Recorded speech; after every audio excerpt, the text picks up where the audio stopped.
Hello friends, स्वागत है आपका एक बार फिर से आपके अपने यूट्यूब चैनल हेलो हेल्थ में। आज एक बहुत बड़ी अपडेट लेके आपके सामने आए हैं। पहले तो उन सभी साथियों को बहुत बहुत बधाइयाँ जो लोग अपने गृह जनपद जाने के लिए काफ़ी समय से इंतज़ार कर रहे थे। फाइनली आज 15 अक्टूबर 2024 को माननीय मिशन निदेशक राष्ट्रीय स्वास्थ्य मिशन द्वारा पत्र जारी कर दिया गया है म्यूचुअल ट्रांसफ़र के लिए। एक बार फिर से आप सभी को बहुत बहुत बधाइयाँ। पूरी जानकारी के लिए वीडियो को अंत तक देखें। इस पत्र में दिए गए सभी पॉइंट्स पे हम डिटेल में जानकारी देंगे, तो वीडियो को अंत तक ज़रूर देखें। और चैनल पर अगर नए हैं तो चैनल को सब्सक्राइब कर दीजिए ताकि आप तक हमारी अपडेट पहुंचती रहे सबसे पहले। वीडियो अच्छी लगे तो वीडियो को एक लाइक कर दीजिए। तो चलते हैं पूरी खबर की तरफ। माननीय मिशन निदेशक राष्ट्रीय स्वास्थ्य मिशन द्वारा ये पत्र जारी किया गया है, जिसमें लिखा है राष्ट्रीय स्वास्थ्य मिशन उत्तर प्रदेश के अंतर्गत पारस्परिक पुनर्नियुक्ति यानी कि म्यूचुअल ट्रांसफ़र नीति लागू किए जाने के संबंध में ये लेटर दिया गया है।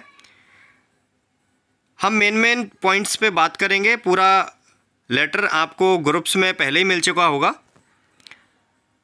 ये पत्र केवल एनएचएम कर्मियों पर यानी कि संविदा कर्मियों पर ही लागू होगा। यहाँ पर दिया गया है केवल संविदा कर्मी ही पारस्परिक पुनर्नियुक्ति हेतु पात्र होंगे।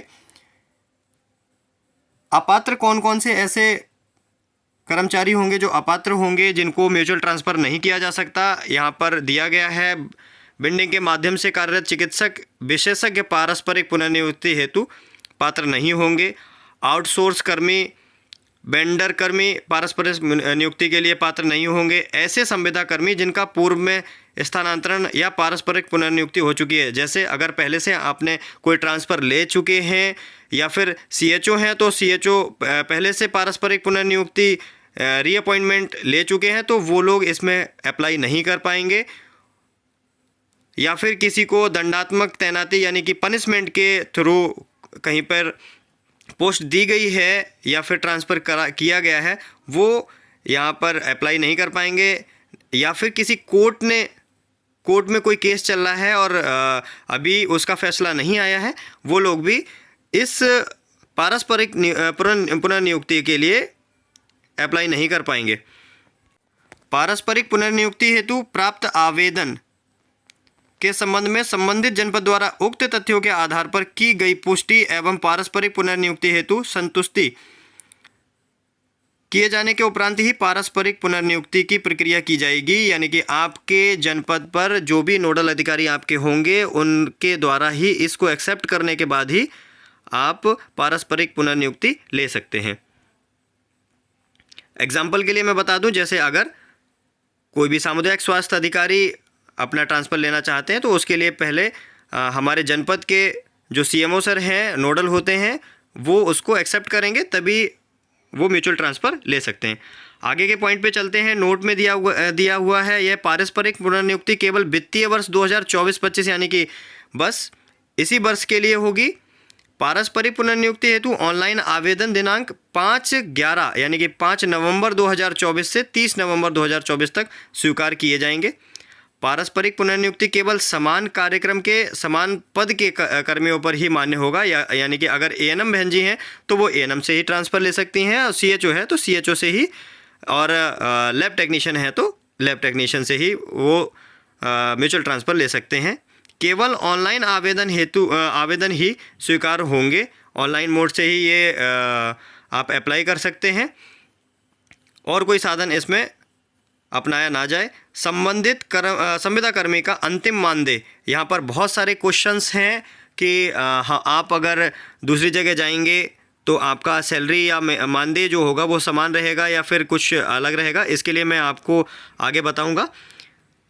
सैलरी प्रोटेक्शन आपको यहाँ पर मिलने वाला है। संबंधित संविदा कर्मी का अंतिम मानदेय प्रोटेक्शन पे के साथ पारस्परिक पुनर्नियुक्ति की जाएगी, अर्थात नवीन तैनाती स्थल पर पूर्व में निर्गत अंतिम मानदेय के साथ तैनाती दी जाएगी। अगर यहाँ पर किसी भी सीएचओ का जो वेतन है वो 20,500 है, या फिर अब जो वेतन अक्टूबर में आने वाला है, अगर कोई फ्रेशर सीएचओ है जिसकी 20,500 ना होके 25,500 सैलरी अगर है तो आप यहाँ से अगर ट्रांसफ़र होकर दूसरी जगह जाएंगे तो आपको इस मानदेय का प्रोटेक्शन दिया जाएगा। आपको वहाँ पर 25,500 पे ही नियुक्ति दी जाएगी।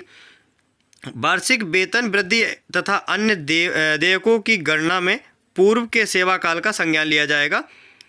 अगर आपका कोई इंक्रीमेंट लगना होगा या फिर लॉयल्टी बोनस लगना होगा तो पहले जो आपका वर्तमान जनपद है जहाँ से आपने अभी तक ट्रांसफ़र नहीं लिया है, वहाँ पे जो सेवा काल है वो उसमें काउंट होगा। ऐसा नहीं है कि आप दूसरी जगह जाएंगे तो नई नियुक्ति मानी जाएगी। आपको पूरा सैलरी प्रोटेक्शन और पूरा एक्सपीरियंस का लाभ मिलेगा। नवीन तैनाती स्थल पर संबंधित कर्मी की एक्सपीरियंस लॉयल्टी बोनस की गणना में पूर्व के सेवा काल का संज्ञान लिया जाएगा। जैसा कि मैंने अभी आपको बताया, एक्सपीरियंस और लॉयल्टी बोनस दोनों आपको जैसे अभी वर्तमान में जहाँ पर मिलना चाहिए वैसे ही आप नई जनपद में आप जाएंगे वहाँ पर भी आपको सेम फैसिलिटी मिलेगी और सेम आपको लॉयल्टी बोनस भी मिलेगा। अर्थात यदि किसी संविदा कर्मी को 4 वर्ष का सेवा काल पूर्ण किए जाने के उपरांत पारस्परिक पुनर्नियुक्ति की जाती है तो ऐसे संविदा कर्मी को नवीन तैनाती स्थल पर 1 वर्ष की सेवा काल पूर्ण किए जाने के उपरांत 5 वर्ष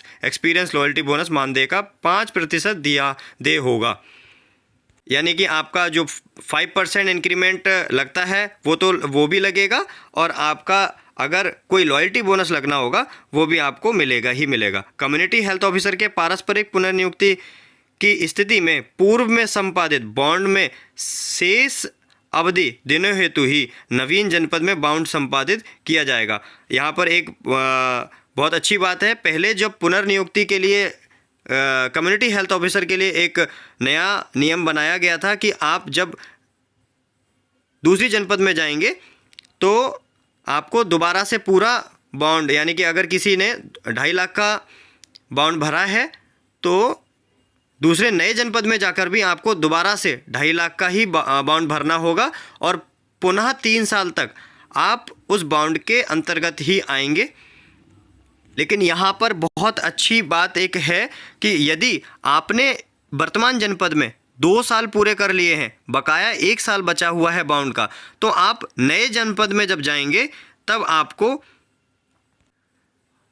नए जनपद में आपको उतने ही दिनों का, यानी कि अगर एक जनपद में आपको वर्तमान जनपद में 2 साल कंप्लीट हो गए हैं और 1 साल बकाया रह गया, तो आप नए जनपद में जब जाएंगे तब आपको बस केवल 1 साल का ही बाउंड या फिर जितने दिन आपके रह जाएंगे उन दिनों का ही आपको बाउंड बनवाना पड़ेगा और वही आपको सबमिट करना होगा। ये बहुत अच्छी बात है, इसके लिए हम बहुत बहुत धन्यवाद देते हैं। पॉइंट है, पारस्परिक पुनर्नियुक्ति पत्र जारी होने के 15 दिवसों के अंदर संबंधित संविदा कर्मी कार्य मुक्त होकर नए जनपद पर योगदान आख्या देना अनिवार्य होगा, अन्यथा की दशा में पारस्परिक पुनर्नियुक्ति स्वतः समाप्त हो जाएगी।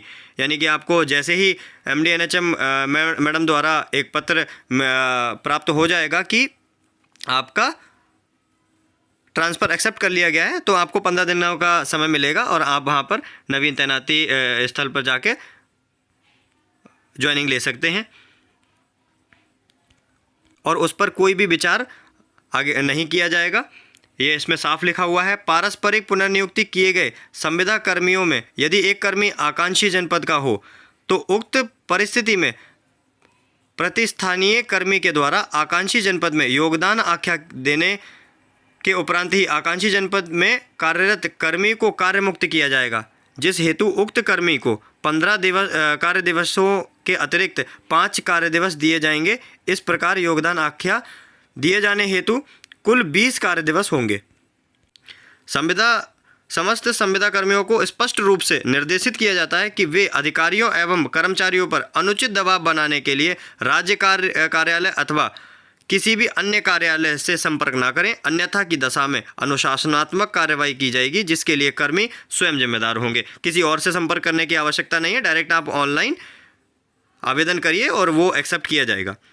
उक्त पारस्परिक पुनर्नियुक्ति ऑनलाइन आवेदन के आधार पर पारदर्शी तरीके से किया जाएगा।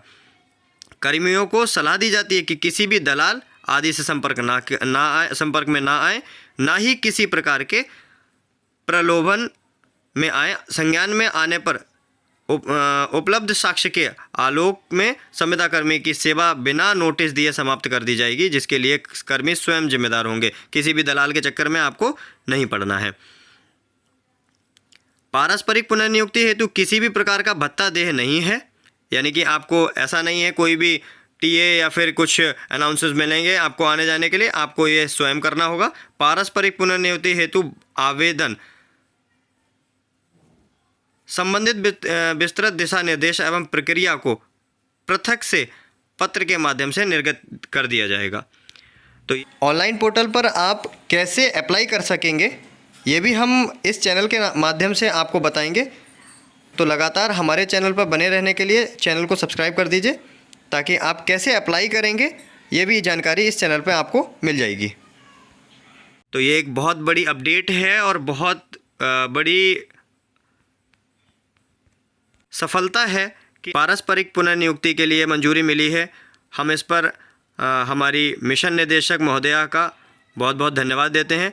जानकारी अच्छी लगी हो तो आप वीडियो को एक लाइक कर दीजिए, चैनल को सब्सक्राइब कर दीजिए। अगर आपका अभी भी कोई प्रश्न है तो कमेंट बॉक्स में पूछिए, हम उसका जवाब ज़रूर देंगे।